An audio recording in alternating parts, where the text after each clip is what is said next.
এয়া সকলোলৈকে থাকিলে আৰু মোৰ পুৱাৰ শুভেচ্ছা। এতিয়া মই ইয়াৰ ল'ৰা মানে ভাত পানীকেইটা বনাই হৈ গ'ল। ল'ৰা টিফিন বনাব লৈছোঁ। এইফালে এটা ৰুটি এটাকে বনাই লৈছোঁ। এতিয়া এটা বনাই কেনেদৰে বনাব আপোনালোকক দেখাই আছোঁ হা। মোৰ এখন বেলি হৈ গ'ল। এতিয়া মই কেনেদৰে এইটো আৰু মানে একেখনতে কেইবাখনো কৰি ল'ম এতিয়া। আৰু আমাৰ ঘৰলৈ আহিলে এইফালে এই দুজনী সোণচেঙা গুণগুণ হয় নাই। ইয়াতো দেখিছে বাতিতে মই এয়া এনেদৰে কৰি ল'ম ভাগ। এয়া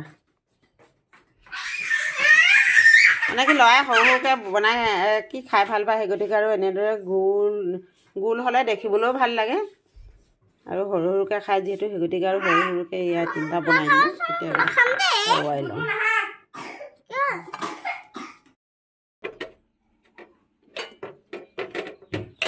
আলু ভাজিখিনি আৰু লৈ লৈছে।